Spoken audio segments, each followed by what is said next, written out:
So here we are, sharing secrets of the soil with me, your host, Regen Ray. Hello, soil lovers, Regen Ray here, and welcome to another episode of Secrets of the Soil. Today, we're going to be talking all about the landscape and hydration with my guest, Jono from the Malone Institute. How are you doing, Jono? Welcome to the show. Thanks, Ray. Doing really well. Thanks.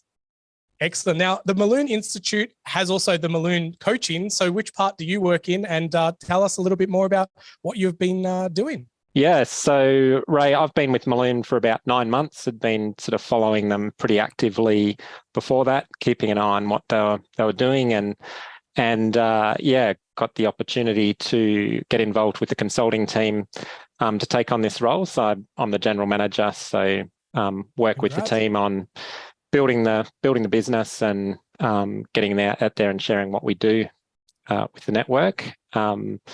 We have a sort of educational arm to the business, which we're sort of really just ramping up at the moment, running workshops and boot camps. So we're pretty excited about that in terms of where that's going and building the capacity of landholders to better read and understand their landscapes and sort of where landscape rehydration fits in with that. And a lot of them on their sort of journey for a bit of change in what they're doing as well. And how important is that change? Like, what are some of the things that people really lean on the organization for? Is it, leaving a lighter footprint? Is it better quality food, better farming, carbon, climate? What is it that they're doing it for? Yeah, I think a combination of those things, Ray. One of the things that we do when we're working with landholders is really get a good understanding of their values and their goals and what they're trying to achieve. And for some people, it starts off, particularly on the landscape rehydration side, with a problem that they've identified in the landscape, whether it be an erosion issue or waterlogging or a number of reasons that might be related to the hydrology and what's happening there. Other people are a bit further along, so they've got some of that nutted out, and then they're going, well, we want to build natural capital and we're really keen to sort of take our farm where it is to the next level. And so we find that it really varies in terms of what they're looking for. The interesting thing is, I guess, because we've got the Malone Rehydration Initiative at Bungendore and the sort of catchment scale project there, a lot of people identify with things that they've seen or heard, or they've come to the farm for a tour. So they get all caught up in what's happening in the creek and what's actually happening in the waterways, when quite often it's around sort of pulling them away from that and getting them to look more broadly and say, well, what else is happening here? Because in a lot of cases, it could be something like a change in grazing management, an increase in ground cover, and what that does for holding back water and sort of keeping some of that in their landscape as well. So, and that's why I guess we've moved towards this education process, because it's not like a prescriptive approach. I guess industrial farming is very much around, well, here's the prescription for this, here's the prescription for that. And this is very much about full landscape function. So, so it sort of tends to be one of those things that every place we go, there's something different to consider. Yeah, I think that's very true. I say that like the farm, footprint is as unique as our fingerprints. It's like it does take in a lot of different requirements and, having that more bespoke approach to it, where it's, one-on-one or, one to many, and we're looking at the farm. And I think it's really important that you said as well that everyone's so interested in how like the creek is performing, but we really need to zoom out and see the many parts that make up the whole, and the water quality or the, life in that creek is a result of everything that's upstream and the side of the stream, and even the farmer, or the mindset and their paradigm and the way that they view their landscape. What are some of examples of things that really do play a big part of, seeing the many parts to the whole? Do you think it's mindset, or is it like features and benefits? Is it money? What makes people get motivated to zoom out and see the many parts? I think the starting part of that journey for a lot of people is just that bigger picture of not looking at a problem in isolation, but sort of really just as you said before, zooming out and looking at the landscape more broadly. And as you say, that involves the various pieces of the puzzle. It's not just the land itself; it's the people involved with it. It's the interaction of animals and plants and everything else as well. So it's really building that appreciation for. While there might be a particular issue you're looking at, let's look at it from a holistic point of view. And then we can start to sort of take some action from there. And some people that we deal with too, it might be that there's other issues that they're better to focus on first in terms of bang for the buck than necessarily landscape rehydration work. It might be because of their topography, or might be that their perception is that there's this major issue, but it's actually not quite such an issue for them. And so it's really sort of taking people along that journey of understanding what's going on in their landscape. And that can also include not only their land holding, but what's happening in other parts of the catchment that's influencing that as well. Amazing. And that's also, I suppose, another, sorry. No, just a great point in regards to, you might have your action plan, but what you do first for your bang for buck, return on effort, return on investment, it really matters, so I think that's, sometimes people go for the big, the big goal, and like that then wears you out and you run out of energy, you run out of money, and maybe that wasn't the right thing to do at the right time. So prioritizing those action plans, I think, is really important. You're going to lead on to something else? Yeah, no, I was just going to say, like, that's why when it comes to thinking beyond their farm gate too, that's another part of why we felt that our education program, and particularly our boot camps, where it's sort of 3 days and we get into more detail, is that it can involve a community. So we're actually building the capacity of a community as opposed to just individuals within that community. And that can sometimes include stakeholders outside of our traditional farmers as well. So it might be, I was just talking to somebody this morning actually, where a regional council's taken a really strong interest in what landholders within the catchment can be doing for the impact on water quality for the community at large. So it's interesting how, we can engage multiple landholders in what can be done to improve the landscape. But education's a sort of key part of that, and bringing them along on a journey. It's really about that sort of social change aspect in a lot of instances, which is challenging. On the farm gate. I love that. Yeah, and that is the challenge, because I think a lot of people focus on what they have direct control of, which is great, but that beyond the farm gate, which I think is an awesome way of referring to it, is like what is happening in the local council, what is happening at legislation level, all these carbon projects that are popping up everywhere, what's happening at, global levels with like IPCC reports and things like that. How can we align to match all those? And does the Millennium Institute help with kind of understanding all those things that are happening at more of like a global level, and what needs to then happen in your own backyard to ripple that effect? Yeah, certainly, Ray. While my role is within Millennium Consulting, we have the Millennium Institute more broadly, and we're really fortunate to have a significant amount of time and energy that's provided pro bono from our law committee and science committee. And so between them, our CEO particularly, and the rest of the team, keeping an eye on what's happening both domestically and in the ag sector, but sort of more broadly around natural capital and the environment, and also keeping an eye on what's happening in the global scene. We're not operating in isolation in Australia when it comes to landscape rehydration. There's other countries that have got the issues too. So there's some fantastic work being done elsewhere. So sort of learning what they're doing, how they're doing it, and everything's really good too. Awesome. And so with the coaching side of things, I feel like that's a little bit more hands-on approach. I've been on the website, you've got like site assessments, and you've got like detailed designs and landscape stuff and site reviews. So is that more like boots on the ground, where someone comes out and physically looks at the property and puts a bit of a mud map together, pun intended? No, that's right, Ray. We have a process where it's in engagement with individual farmers. So that can sometimes start with those initial site assessments. Other times it can be starting off in the education space and then they need some ongoing support. So as we're designing the scaffolded structure of our education program, it became pretty clear that for particularly in the adult education space, there's a tendency to go away to a particular education event and then go away from it. And you go back to the farm and you've got 10 things going on, things that need to be fixed, animals that are sick, all this stuff going on in your head. And then you might circle back to it in a couple of months and have lost that confidence to apply what you've learned.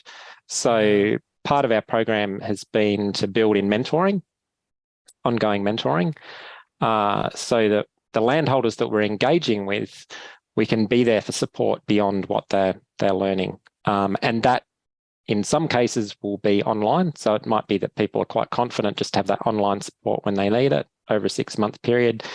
In other cases, it's definitely about being there on the ground and helping them on the ground. So it's a bit of a mix. Yeah, and I think that's great because it works in with what people need. But I think you're so right. I've seen it happen not just in the ag world, but business, marketing, coaching, everything. Everyone leaves an event, they're all fired up, all this new knowledge, and they're like, now I know what to do. Then they get onto the farm, they're like, oh, but how do I do it this way? And this is now, a different circumstance. And having that mentoring, and I like to, say like having someone hold your hand through the process is really comforting, even if it is just a shoulder to lean on every now and then, or like, I've got this dilemma, like my neighbor said this and the guy at the pub said that. What do I do? I'm a bit confused and overwhelmed. And often than not, that overwhelm kicks in and it goes, too hard basket. I'll do it another time, or another time never happens. So I think the mentoring link in this space is really something that, with my previous work got me really fired up of saying we need to help people through that transition. And even with like all the sites that you're working with, they come into case studies, so other people get to see what's happening and visits and tours and all that, which is really exciting. Definitely. Yeah. That tour aspect and demonstration aspect and showing people what can be done is very powerful. And one of the things that we've invested some time in over the years is around storytelling of what's being done. So using animations and videos to help share what we're doing. The before and after photos is the one that I find really powerful, is for people to be able to see a degraded landscape and then within an amazingly short period of time with the work that we're doing, just to provide those tools to nature to just speed up the process. Because a lot of what we do in terms of our interventions is taking natural processes and trying to put the bits and pieces back in place so that nature can just do it quicker than it otherwise would. It's a really, really cool process. Yeah. And for the soil lovers listening, if you head over to maroonconsulting.com.au, you'll see right in front of your face a big before and after. It's a really nice kind of picture. I think it's, you've got a waterway that's got eroded edges and the water looks dirty and murky. And then on the other side, you've got this like nice crisp water that's reflecting the blue sky and green reeds everywhere that are filtering the water. What kind of effects does a transformation like this have not only on the farmer, but the surrounding ecosystem? Oh yeah, it's fantastic, Ray. Like the positives are, like, we could talk about it all afternoon, but depending on where it is and what it is, I guess there's I guess using the Balloon Rehydration Initiative as an example, we survey aquatic species, bird life, the health of the waterway and everything on an annual basis. And the improvements are quite astounding in terms of the massive increase in wild bird life, a reduction in pest fish species and an increase in native fish species from the work that we're doing. So all of that, I think that with the growing awareness these days of ecosystem services and natural capital, and it's giving farmers the confidence that not only do they have the opportunity by slowing the flow of water down on their farms and retaining more water in the landscape for production benefits, that there are actually these other co-benefits that are really valuable as well. And that, I guess, community and society is taking a much greater interest in as well. So you've mentioned natural capital a couple of times, and I think some people know what it is, but can you go a little bit deeper into what natural capital is and how farmers might be leaving some capital on the table by not knowing what it is? Yeah, so I guess my personal interpretation of natural capital, Ray, is just around building that natural resource around the environment that we're operating within. So, and building the biodiversity around that as well, like from 200 plus years of agriculture in the way that it's been conducted in the majority of the country, we have depleted a lot of that natural resource and the biodiversity of it. So getting our landscape functioning back to something that's going to build that capital back up, whether it be trees or wildlife species or just having greater diversity in your perennial pasture species and all those sorts of things, getting back to a point where we've just built nature back up. And that doesn't have to come at the cost of good production outcomes for a farm otherwise in doing that. I think there's some level of trepidation with some people to sort of take that step. In my view, and from what I've seen, the two can work hand in hand. We can have good levels of agricultural production and building capital at the same time. So, and for the soil lovers out there and for yourself, you've got an appreciation for what great benefits come from increasing the health of our soils and increasing the health of our landscape. So, I agree. I think so much,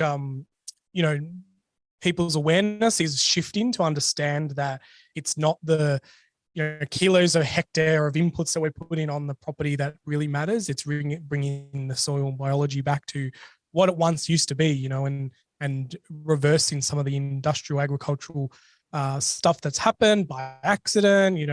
Think people were just doing the best that they knew at the time, and acknowledging that and going, maybe there is a different way.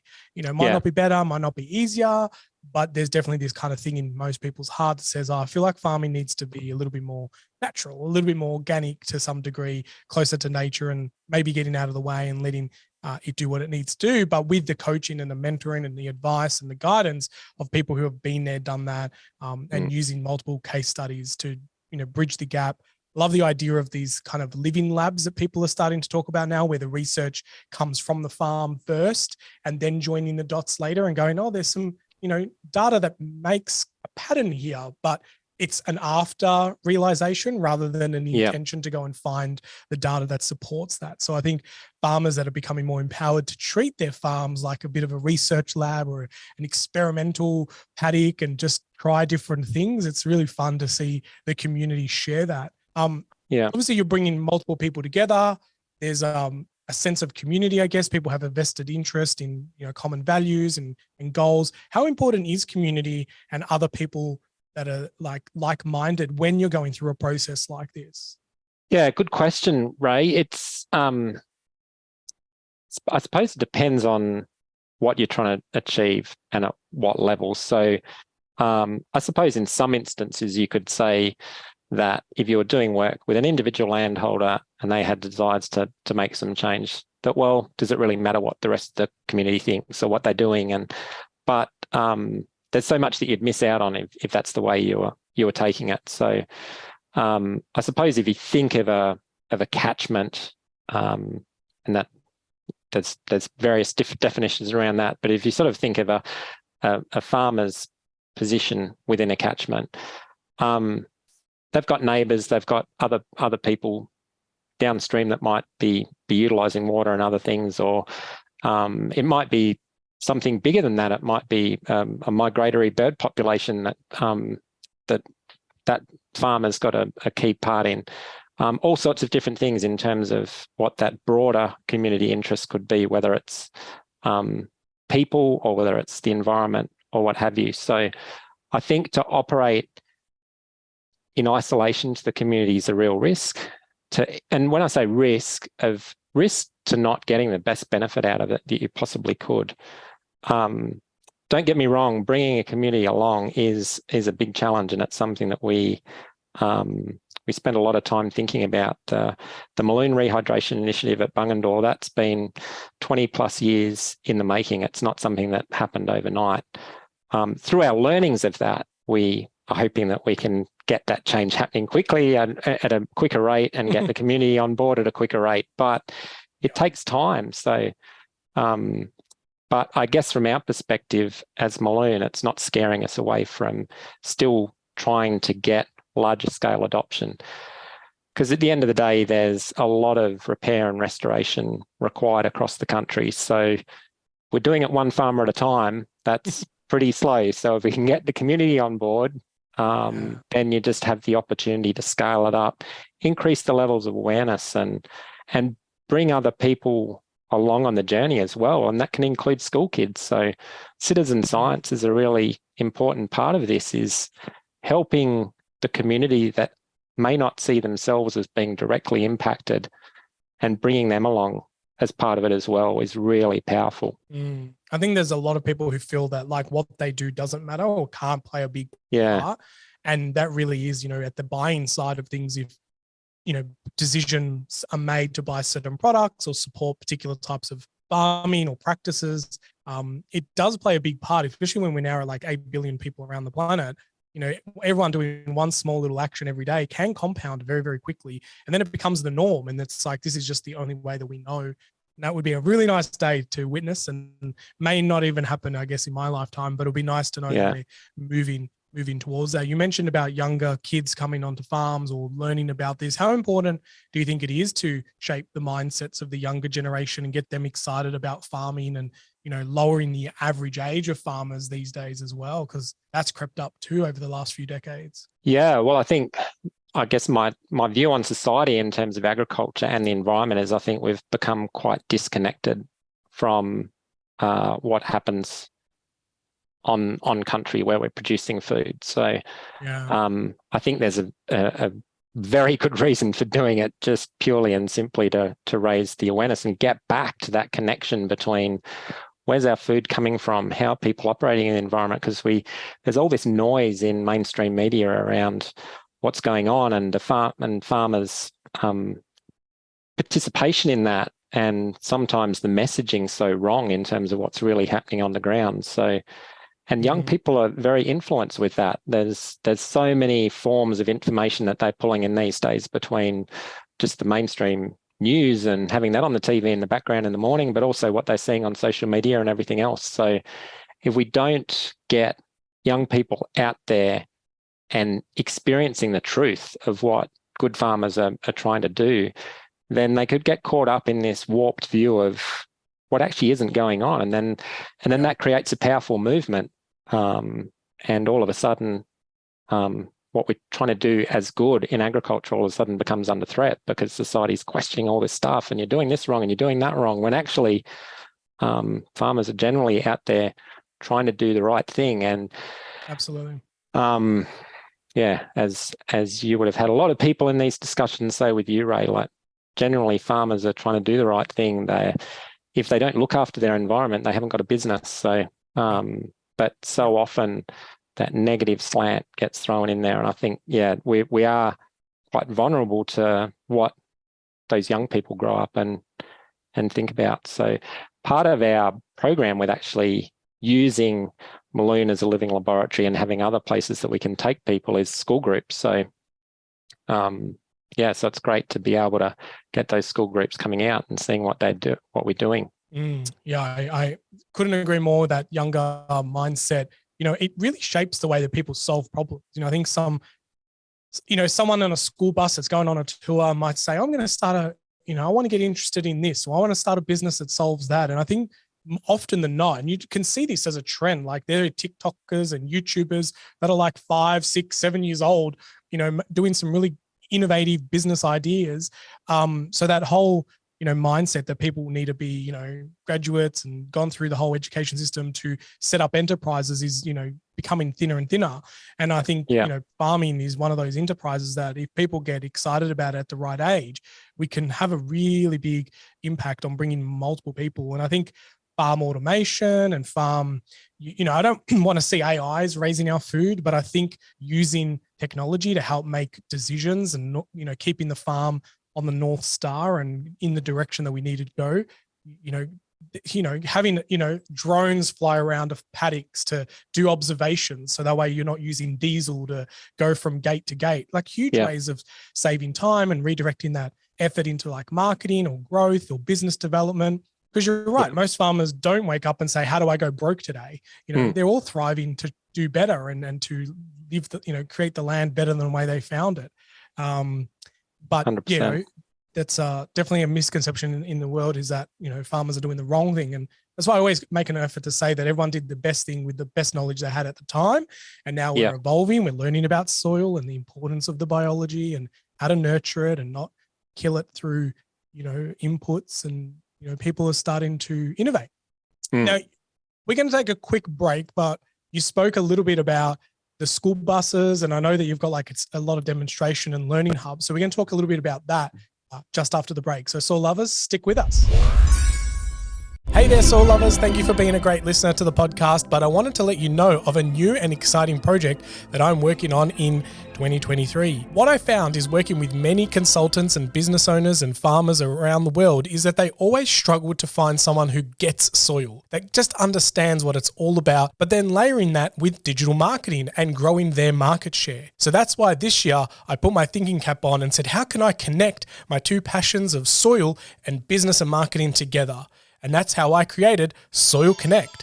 That's right, it's a digital marketing agency dedicated to serving soil caring businesses. So if that's you, or you know someone who is serving our soil in a positive way, it could be that you're a consultant. You could have a product that helps our soils get better and better. You could be just a soil lover that's running a keen market garden and wanting to grow the amount of people that buy your produce. It doesn't matter what type of business you do, as long as you are caring for our soils, then we will be a perfect match. Our team are dedicated to helping grow businesses that are dedicated to growing our soil health. So head over to soilconnect.com.au where you can have a chat with me to see what services we can help with you in 2023. I'm so excited to be able to unfold this venture with you, all our listeners on the podcast, and help you spread the word that there is now a marketing agency and digital agency that's dedicated to soil caring businesses. So if that's you, or you know someone, then let's have a chat. Jump on a call, www.soilconnect.com.au. I'll have a chat with you soon. Until now, let's get back to the program.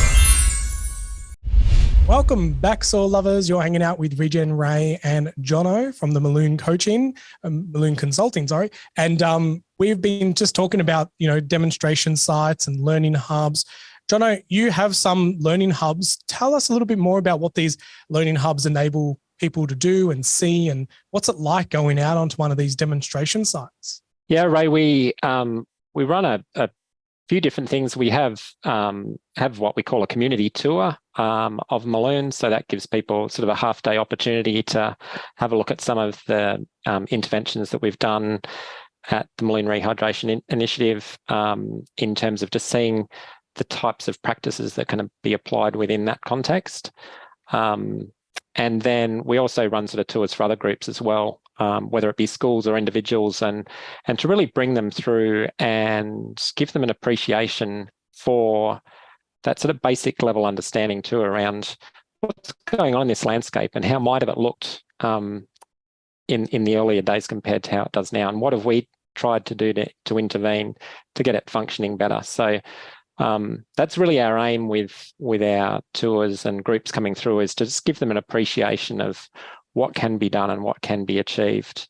And yeah, just to actually see it and ask the questions and engage with our team around what's going on.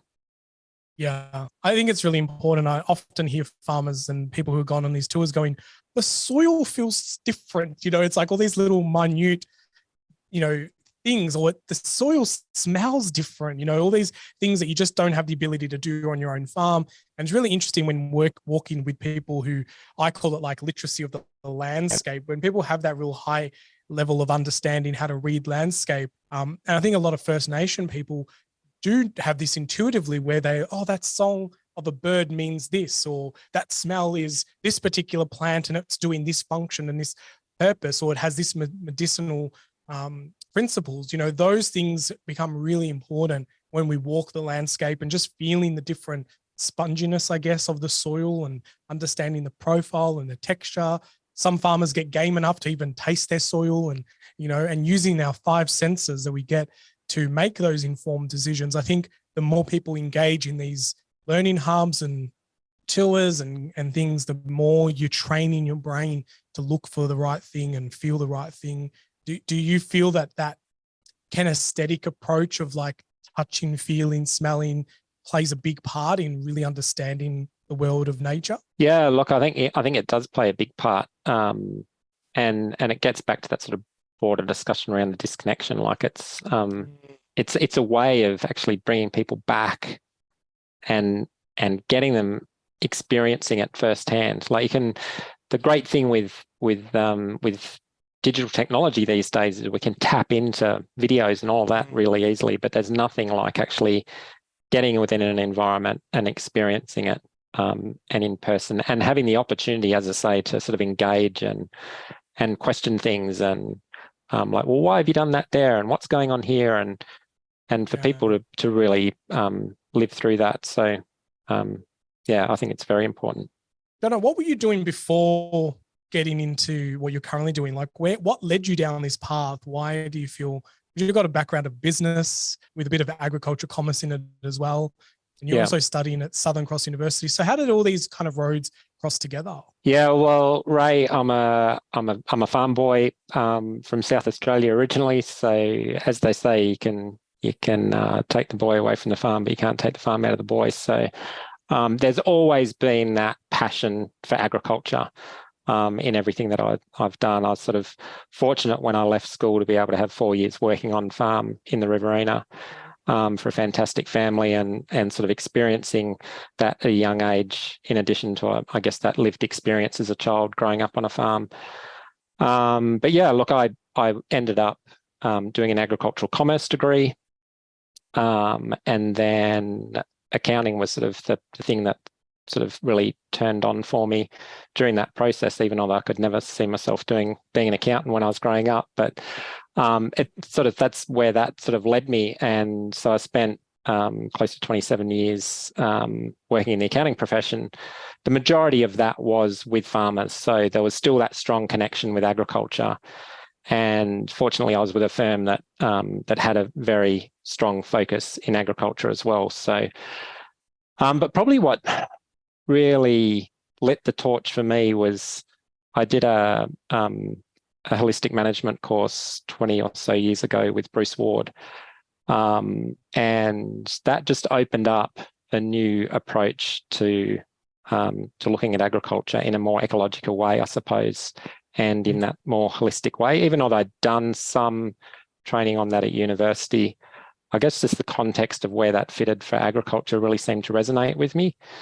And so I guess, yeah, after doing accounting for 27 years, decided, well, that my innings was probably done there, even though that was a fantastic journey. And I thought, well, why not pursue my passion of, I guess, what has now become Regen Ag, but just, as I say, a more ecological approach to how we conduct agriculture. So that's really what sort of took me down this path. And then when I made that decision, I thought, well, there's a fair bit that I want to invest in terms of just knowledge. So did a few short courses, started the postgrad diploma through Southern Cross Uni, and then I happened to cross paths with the Mulloon CEO at an event, and the stars sort of aligned there, and got an opportunity to join the team. So, and it's just been a fantastic, I've only been in the role for 9 or so months, but yeah, just fantastic organisation to join, and to be, working at that level where we're probably, with the work that we're doing, it's sort of a little bit on the edge. So there's a lot of curiosity around it. But yeah, just working in that space and working with farmers that want to sort of drive for that change has been, I guess, something that I've really enjoyed. I love that. Along the edges is where the magic happens, where, I think that's really, really cool to be working at an organization that is being curious, taking different viewpoints and going, well, we've always thought it's this. What about if we layer it with that? And, creating new ideas and having that open mind, and having the business acumens as well of the accounting background.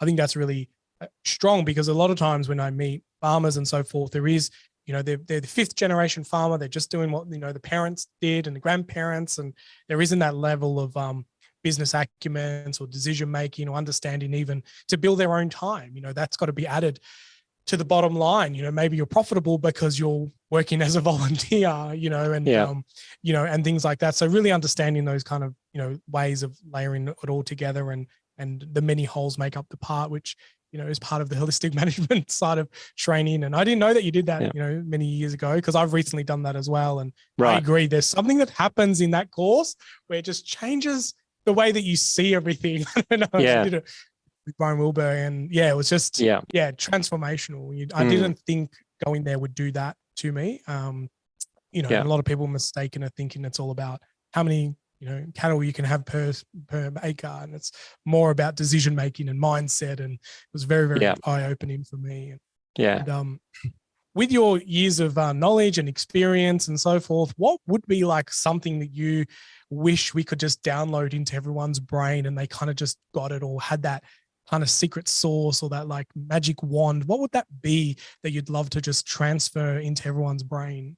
Wow, that's a big question. Yeah, I think now, having done a bit of work in this space, Ray, probably gets back to what we started talking about at the start, is really taking that step back, looking at things through a much wider lens at everything that's going on, and using that as a process to really drill down to, well, one, what's going on here, but how do I want to see this develop? And sort of looking at it from that point of view, because I think in any business, whether it's a farm or a retail shop or a manufacturer, we all get very busy in what we're doing, and then it just becomes part of the everyday routine, and we don't often give ourselves that opportunity to step back and look at things. And I think that's one thing I'd say, is just take that time to step back and go, what's going on here, and where do I want to see this going in the future? I think particularly in farms, landscape function, all of that, I think is very relevant, because it changes around us all the time. That the seasons change, and even the many parts within a season change. So if we're not stepping back and seeing the impact that we, as the managers within that environment, and how we're impacting that, and how the whole ecosystem is working, then I think there's a lot that you could be missing. Such a great tip to, not even a tip, just a great view on the ability to zoom out and see the many parts to make the whole. Because I feel like we live in a world now where it's like, I say, like, embrace the generalist mindset. I think the world used to have a lot of generalists, and then we went down this path of like everyone being really specialist in what they do. And you see with a lot of things, like there might be a noise with your car and you take it to a mechanic and say, oh, it's this. And then you got to go to the next one. And each person you go to gets more and more specific to that problem, and they know a lot about their one little field. But you kind of have to start with someone who's a bit more of a generalist. Medical world's the same. You have a GP, a general practitioner. They know a lot about everything. And then you go, okay, well, that's a bone issue. Now you go see the bone specialist. So having that ability to do that in our own life, where we zoom out and see the many parts, we might have something happening in our own backyard, but maybe it's got to do with the neighbors or government legislation or, the climate. Some things we can control and other things we can't. So I think that's a really good point to, really have the soil lovers reflect on and think about what they can do today to just kind of zoom out and take a step back and think about that. Jono, are you ready to become the voice of the soil? Oh, this is a big one, Ray. Yeah, I'm ready. It is a big one. All right, let's do this. So, Jono, you have become the soil. You're embodying its energy, and you are its mouthpiece. What would you say to all us humans on the planet today as the soil? Yeah, Ray, I've thought about this one a little bit. I think if I was a degraded soil, because I think we often think, when we're thinking soil and in the soil loving community, I think we all think of soil as this fantastic functioning ecosystem. But I think where the big opportunity is I'm a degraded soil out in the outback somewhere. I'd be saying to people, well, like you, I need water, I need food. And I need that to survive and thrive. And what you see up there is a bit of a lens into what's going on down here. So make sure you hold a bit of that water back for me. It's really important. And get those plants growing, and then we can all have a party. Love that. Love that. That's I the think way that's a really great point that you make, because you're right. A lot of people do speak as the soils in like it's now and repaired and, flourishing with goodies. But there is that kind of realness that a lot of the soil in the world is depleted, and it's thirsty and it's hungry. And it needs yeah, plans to be its communicator and to get the resources and hold back the yeah, water. I think that's a really good point on that. And just to stick with the water side of things, you've mentioned slow the flow a lot and so forth. Where do you think, why did we let the water rush off to the catchments, and like why do you think people cleared land? Can you speak to a little bit of that, of like maybe what were people thinking to remove the things that slow the flow, and now why are we starting to put them all back? yeah. I think, Ray, like looking at that with some of the landscapes that we work within, when we sort of talk to some of those farmers and they think back to what's happened previously to their ownership, because a lot of that hasn't happened within the sort of current generation or two. It might have happened quite a bit longer ago. Yep. I suppose on the clearing side, it's that sort of view, well, we sort of need to clear this land to be able to do more farming. So get rid of the trees and we can bring the tractors in and we can crop more country. And then I guess on the water side and draining side, it's like, well, that paddock gets too wet, and so let's drain that water off, and then we'll be able to do what we want to do there. So I think it's been through that sort of lens of, okay, well, let's just take this resource and do with it what we want to do, rather than sort of saying, well, how can we be part of that environment and achieve some farming outcomes with that? So yeah, I know that there's a lot of people that would probably criticize that and go, well, gee, that we've got to feed the world and we've got to do all these things and we need the land to do it. But yeah, that's, I think, how some of that's come about. And that's not to say that maybe there could have been some balance in between as well. So yeah, I think that's a very good point, and you said it very, very well. I saw similar signals as people tell stories, and they went to the bank, and the bank said, I need more money. They're like, well, you need more farmable land, and this quote unquote define farmable land. And at one point it was cleared land with fences around it, and I think that definition of farmable land was too important over, land fertility or land stability and so forth. And now we've gone too far. And I think we needed that reference point. I want to stress to soil lovers all the time as we speak about these different conversations. I never believe that we can bounce back from something unless we hit the low. And I think we needed to hit the low in order for us now to plan what the future looks like. So we need that reference point. And without that, we would just be still on the downward slope. So it's good that we've gone there and we can now have the awareness that things need to change. But if we never went there, we wouldn't know how to think up and forward, So it's not to dismiss anything that's happened. It's like, be that's thankful and grateful for that, because now we can plan forward. So it's all good things, that we can speak in open spaces and be comfortable to share what really happens, so that way we can plan a new way forward. And that's so true, Ray, because we're not trying to restore something back to where it was, because the world's constantly evolving.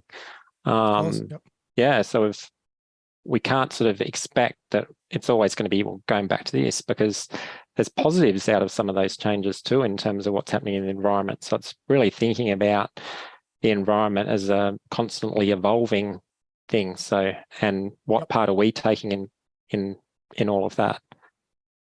Absolutely. Well, Jono, it's been a blast hanging out with you and talking about all the things that you've been doing and things that you're working on. It's really, really great. How can soil lovers hang out more with you and the Malloon Consulting? Yeah, so Ray, we've got a website. So there's the mallooninstitute.org and also Malloon Consulting. We've got a mailing list. So if people want to be sort of dished up with some information on a fairly regular basis about what's going on, we also have an events page on our website that keeps people up to date with what's going on.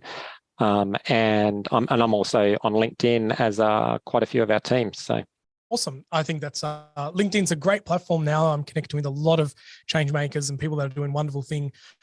So yeah, definitely keen to see more people hang out on LinkedIn and share information. You offer a lot of different services. Does your consulting, is it like what's in, what's out, or, how does that kind of work from a business side of thing? Is it, case by case, or Yeah, do you pretty tick and much. flick what you want in? No, pretty much case by case and pretty bespoke, Ray, because as I said earlier, like every landscape that we go into is different. People's values and goals are different. So so we sort of have to take a very personalized approach everywhere we go. So cool, excellent. That was the answer I was hoping for, because I think there's too many people.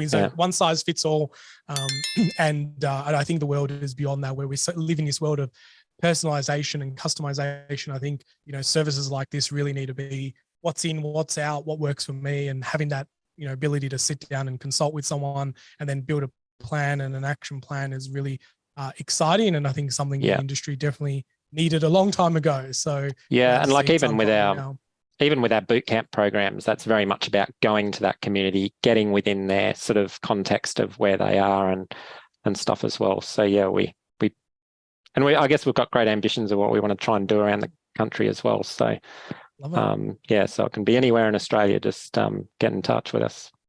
Share a little bit about what the boot camps look like, because that's quite intriguing. I know boot camps from a business marketing world, but curious to hear what it looks like in your world. Yeah, so for us, it's about taking people along a program of understanding landscape processes, developing their prioritization around what they want to do within their landscape, and just giving them some tools to be able to get on ground and do some of that initial intervention type work themselves, if that's sort of what's required. So just arming them with a few skills to be able to do that themselves. I guess working in waterways currently in Australia, we've got a regulatory framework that sits around that. So that's often pretty daunting and risky for people to go into. So they want to know, well, what can we do outside of that regulated system? So our boot camp's really designed the outcome, I suppose, so that people can walk away from it and be armed to actually go and get some on-ground action within their own environment.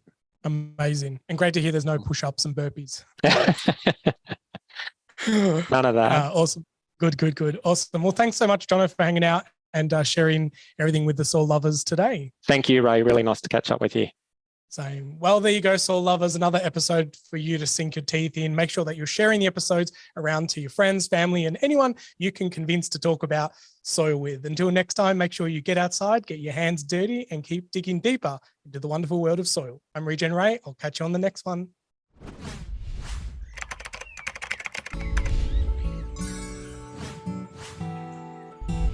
Well, soil lovers, that's enough secrets for one episode. I really hope that you enjoyed all the secrets shared during this conversation. But hey, let's not keep it a secret. Please share this podcast around and make sure that you like it and leave us a review, because that really helps spread the secrets of the soil.